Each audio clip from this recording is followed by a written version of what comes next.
जानेंगे ब्रह्मचर्य के बारे में। ब्रह्मचर्य योग के आधारभूत स्तंभों में से एक है।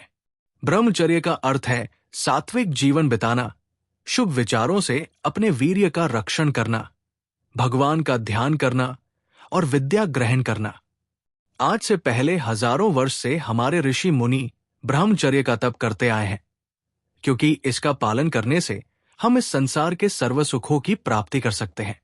ये शब्द दो शब्दों से मिलकर बना है, ब्रह्मा प्लस चर्य, अर्थात ज्ञान प्राप्ति के लिए जीवन बिताना। अष्ट मैथुनों का परित्याग करना ही ब्रह्मचर्य की व्याख्या है। शारीरिक और मानसिक क्षीणता करने वाले ये अष्ट मैथुन हैं। 1.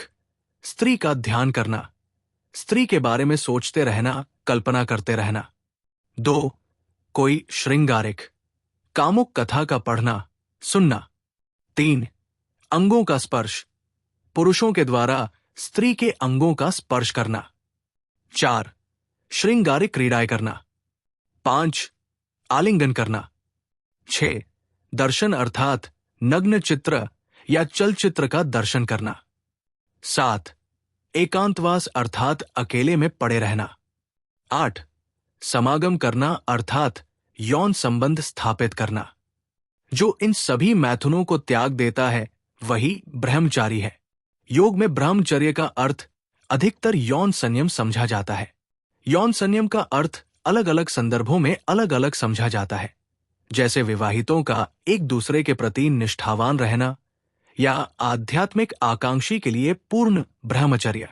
ब्रह्मचर्य के धारण करने से वीर्य यानी बल की प्राप्ति होती है। 11.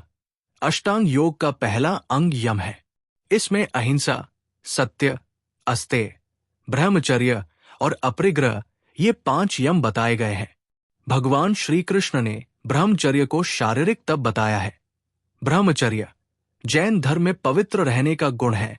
महत्व आयुर्वेद में कहा गया है कि ब्रह्मचर्य शरीर के 3 स्तंभों में से एक प्रमुख स्तंभ, आधार है। भगवान धन्वंतरी कहते हैं, मृत्यु व्याधिज रानाशी पीयूष परमौषधम।